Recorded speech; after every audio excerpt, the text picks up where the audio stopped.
All right.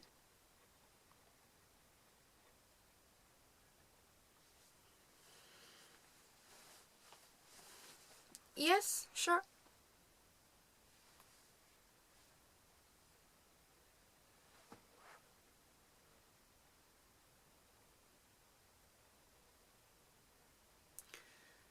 I don't think so. Yeah, yeah.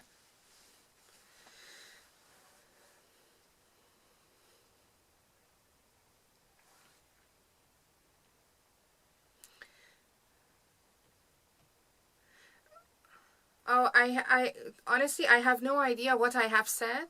So I cannot say, oh, I said this, so this is the rest of it. How about we do this part, and then we do the beginning. I listen to the whole beginning again, and then see if I can come up with the right sentence to be added. Okay. Now,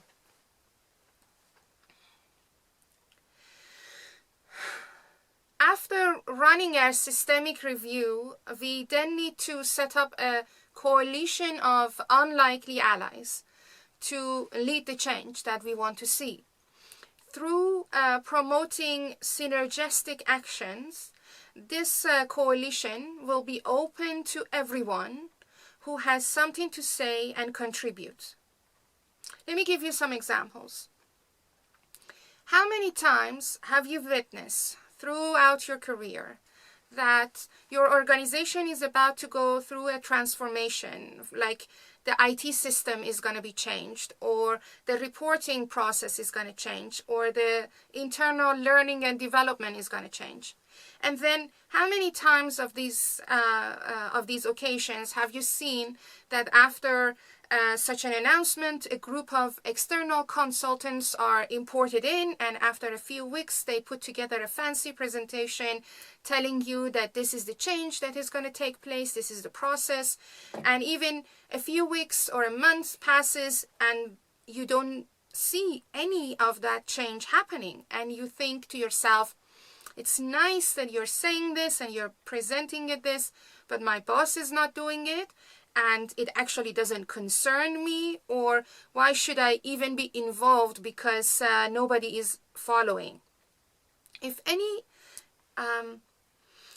of these questions has come to your mind, it is an indication that the change process has not been guided by a coalition that is representative of the people who are affected by this change. And this coalition, if exists, it is not sufficiently engaged with this process to guide the whole organization, the whole community through the process of transformation and change. For a change management, a change transformation to be impactful, durable, and scalable, we need it to be owned by everyone who is impacted by it in one way or another. In a small-scale transformation, we can directly discuss the impact of the change with all parties involved. A couple of weeks ago, in our household, for instance, I wanted to change our dining time. It was a very simple change, yet the impact of it was quite different and noticeable on my partner and on my children. It meant for my partner that he should change his working hours to be available for the new dining time. And for my children, they needed to adjust their playtime and homework time to be able to join us at the new dining time. In this case, I could directly talk to my partner and my children. And first I talked to my partner and I shared my reasoning and explained why it would help us and make our family dynamic more interesting if we change our dining hour. And as soon as he was on board with this change, he supported me in convincing our children and bringing them also on board with this change. My partner and I became the guiding coalition to guide the change and set examples for our children. Now, imagine in a much bigger context. at the community level or organizational level. It is not easy to directly speak with all the people involved and all the people who are impacted by the process of this change. So the best is to find true representatives of different groups. Here is where the notion of diversity and inclusion becomes very important. When we are putting together a guiding coalition, we need to bring on board people from different age, different ethnic background, different gender, different sex, different levels of income, different levels of education, different networks, and any other category that is important to show a diverse and inclusive group. When we have a truly diverse and inclusive representation, we can count on this coalition of unlikely allies to move the process of change forward and bring back the message of change to their own communities that they are representing. They would set the example and they would guide the process collectively. Of course, in all of this, it's very important to take into account the context. We can talk about change from different perspectives, how it impacts different people, but we also need to talk about change in the context that it is happening.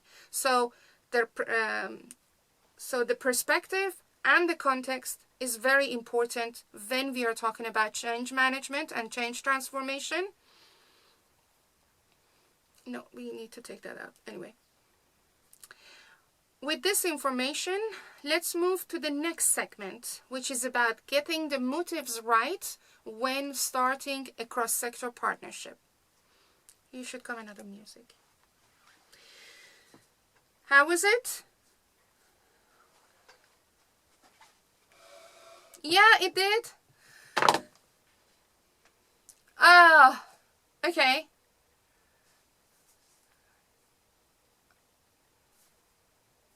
Cuttings. Yeah.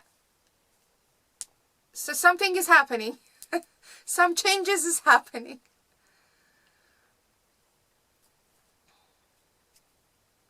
Yeah.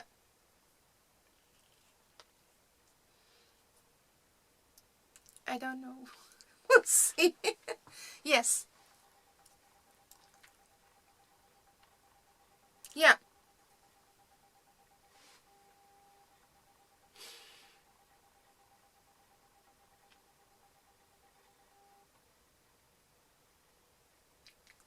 Yeah, the sentence was not complete, so I left it.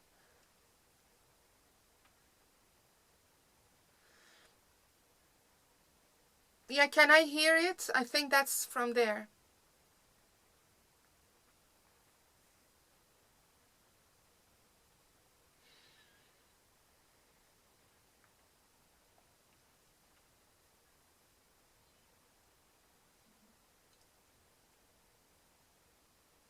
Yeah, I think so.